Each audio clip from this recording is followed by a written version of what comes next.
A major development unfolded in the Middle East after U.S. Central Command confirmed that air defense systems intercepted multiple ballistic missiles launched by Iran toward U.S. forces in the region. According to reports, the missiles were aimed at a U.S. military base in Jordan, though officials initially did not publicly identify the exact location. The attack came just hours after President Donald Trump spoke optimistically about ongoing negotiations with Iran. Trump stated that discussions were taking place and suggested that diplomatic efforts were moving forward. However, Iranian officials publicly denied that any talks were occurring, creating confusion over the true state of relations between Washington and Tehran.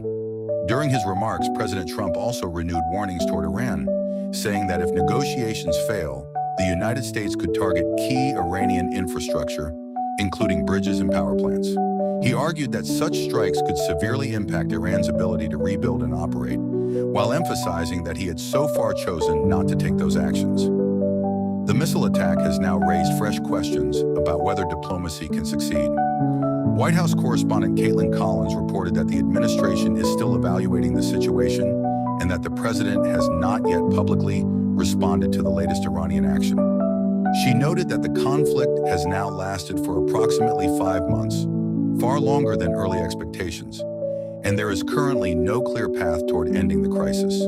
The timing of the strike is particularly significant because Israeli Prime Minister Benjamin Netanyahu is currently in Washington meeting with U.S. officials.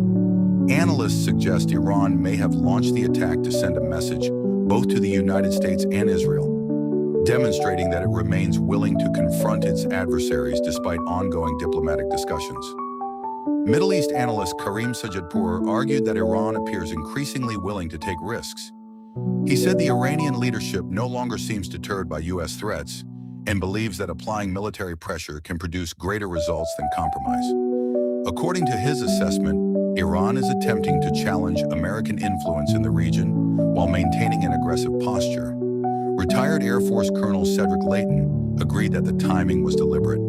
He suggested that Iran may view closer cooperation between the United States and Israel as a direct threat and could see attacks on U.S. facilities as a way to counter that partnership. He noted that the targeted base in Jordan is considered strategically important and has previously been linked to regional security operations. Despite previous claims that Iranian missile capabilities had been significantly degraded, the latest attack demonstrates that Tehran still possesses the ability to launch ballistic missile strikes against U.S. targets. This raises concerns about the effectiveness of past military operations and highlights the continuing threat posed by the conflict. Looking ahead, experts say the United States has several options. Washington could choose a restrained response, continue pursuing diplomacy, or launch targeted strikes against Iranian military infrastructure. More aggressive military action remains possible, but analysts warn that it could completely derail any remaining chances for negotiations and potentially escalate the conflict into a broader regional war. For now, the immediate crisis has been contained because the missiles were successfully intercepted and no casualties have been reported. However, the attack underscores the fragile state of U.S.-Iran relations and leaves uncertainty about what steps President Trump will take next. The world is now watching closely to see whether diplomacy can survive this latest escalation or whether the conflict will move toward a more dangerous phase.